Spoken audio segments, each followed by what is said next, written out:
I returned home yesterday from my first ever trip to Argentina. It's a beautiful country. I hope that the Lord will send us back there to do work again.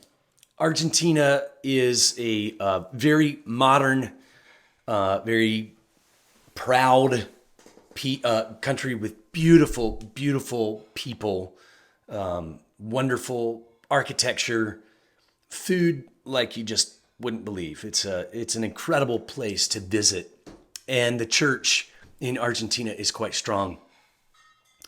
We're thankful for this last trip to Argentina. There were four of us, four Passion Life staff members that went on this trip together. In addition to myself, we had Jeannie Pernia. Jeannie is our director for Latin American operations. With Passion Life, she's American and she's bilingual in English and Spanish. We had Anderson Ocampo. Anderson is a Colombian national, also bilingual in English and Spanish, and one of our theological training partners that we have on the field. So he travels with us quite extensively throughout Latin America, helping us to teach the four questions. We also had Naidu Villamarin Renteria. Naidu is another Colombian national. She has a lot of respect within the Church of Colombia and in these alliances of Latin American evangelicals that are much bigger than the country of Colombia. They are across all of Latin America. She has wonderful connections. She is has incredible organizational skills and people skills. And so the four of us went to Argentina last week, and it really was a fantastic trip. We taught in Buenos Aires the day that we arrived. We taught the four questions to a group of about 80 individuals sharing teaching responsibility. Jeannie gave her testimony in long form. If you've not heard Jeannie Pernia's testimony of having been an owner of an abortion business with her mother in the 80s, and how the Lord took her from that position and from having had an abortion in her own abortion business to not only becoming the co-founder and co-leader of a group of pregnancy help centers to help women find alternative choices to abortion in the Miami area, but to have done it by renting and running that pregnancy help clinic out of the very building that she used to abort babies in. It's an amazing story. And I hope that you will have the chance to hear it or read it. We have a shortened version of it in the resources section of our website for free as a download.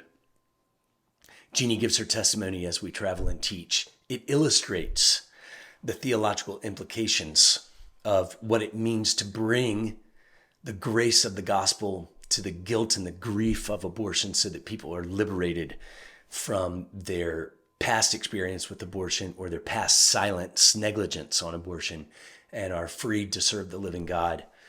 Naidu helps to tell stories of what God is doing around the world to illustrate our fourth question, which is, what do we do? How do we respond to the theology of life that we have just heard in this four questions training? How do we respond to the biblical call to rescue the innocent, as Proverbs 24 implores us to do? Naidu is helpful in helping us to teach those stories, tell those stories that illustrate how Christians around the world are responding to the crisis of abortion in their own cultures. We taught the four questions that first day. The second day, we were able to walk around our hotel a little bit and have some Argentinian food before we drove 4 hours up the highway to our second city. Our second city was called Rosario. That was a city that I didn't see much of because I became quite ill while we were there. I came down with a cold Woke up in the middle of the night, the first night, with fevers and chills and aches and headaches and sore throat, and decided not to attend the training on that second day in Rosario. Anderson, Jeannie, and Nadu were able to do that training without me, which is a great experience for them to have kind of the boss man sick, where they have to make their own decisions. It's good for the organization in those circumstances. They evidently did a fantastic job with a group of 20 or 25 primarily Christian lawyers who are working within the laws of Argentina to help change some of the political and legal situation regarding restrictions on abortion. The 4 questions to them was a help in formulating their own theological basis for why it is they fight for the things that they fight for. Thankful for the partners that we have there in Rosario, though I never met them. The next day was a rainy day, and we drove that day 10 hours through the countryside up the highway to our next city in Resistencia, Argentina. Resistencia. We arrived at midnight. We woke up early the next morning to teach in a large church. From 9 o'clock to 6 o'clock was our schedule to teach. So it was a demanding day of teaching for us. There were about 200 leaders that showed up initially for that training. And by that time, we were tired, exhausted, but excited to have the opportunity to teach in this large church with this eager group of people. They're very responsive, very engaged, very inquisitive. It was a great day of teaching. And at the end of the day, they had a church service. We went back to our hotel and rested for a couple of hours, and then came back, and I preached a sermon at their Saturday evening church service with about 400 people from 9:30 to 10:30 at night. So we were leaving our all in Argentina. We had some very demanding long days of teaching. I lost my voice completely. Was croaking through the microphone by the end of the day. That was on Saturday evening, so I'm still recovering from that. I'm sure you can hear it in my voice. We met some really, really high-powered leaders who love the Lord, love His Word, love life, and are committed to organizing now that they have had this theological training and been given some models of pregnancy help intervention. They're going to bring churches together in response to our being there to really focus in on rescuing babies in their community and their neighborhoods. That last church streamed everything live on Facebook and also had a large radio and television ministry. So everything that happened at the church that day was live on radio and television for people to hear and be a part of. We're thankful for what God did in Argentina. It was a wonderful introduction to us to understand the abortion situation in that country. It was a wonderful opportunity for the local leaders to hear what we do. I say this in all humility. Most of the time when we go and teach, the people are pleasantly surprised by what they hear. I told my team this morning, it's not because we're great teachers so much as it's because their expectations are actually quite low on what it means to come and hear a biblical conference on pro-life theology. So it's easy to impress. It's easy to over-deliver. But that is highly contributable to the fact that they don't expect much from us. That opportunity to teach the way we taught builds trust.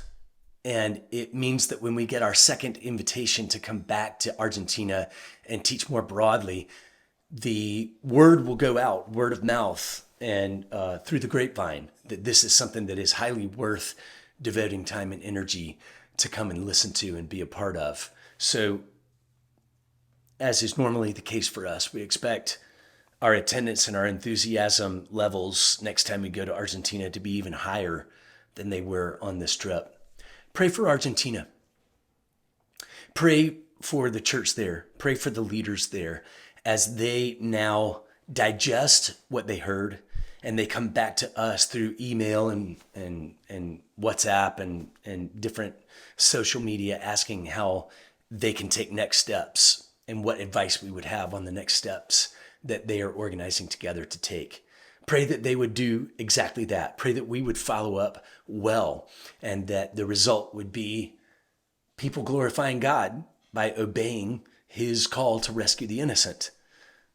May many babies in Argentina be saved. May many mothers find rescue and friendship and hope in the relationships that they're building with Christians who are volunteering through the churches. May many fathers find restoration for their own souls, their own abortion guilt for pressuring a woman into abortion in the past. May pastors repent of not having led well on this issue in the past and correct their ways by making sure that they teach well in their churches on the issue of abortion, life and death. Pray for the nation of Argentina, that it would be a nation that would stand for life and would be very influential for life throughout Latin America. Thanks for sending us to Argentina with your prayers and with your finances and with your interest in what we do. As always, we appreciate your partnership. And now we ask you to join us in the follow-up that will begin to take place as a result of our last trip to Argentina this past week.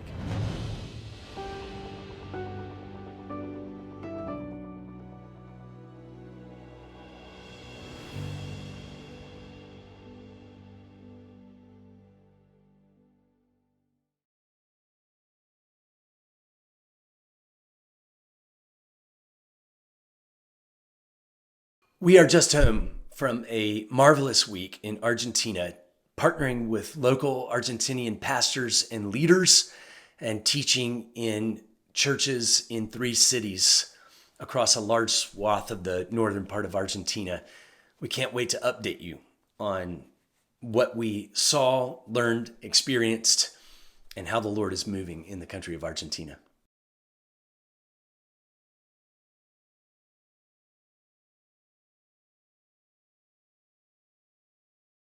The next day was a rainy day, and we drove that day 10 hours through the countryside up the highway to our next city in Resistencia, Argentina.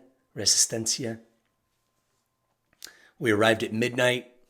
We woke up early the next morning to teach in a large church. From 9 o'clock to 6 o'clock was our schedule to teach. So it was a demanding day of teaching for us. There were about 200 leaders that showed up initially for that training. And by that time, we were tired, exhausted, but excited to have the opportunity to teach in this large church with this eager group of people.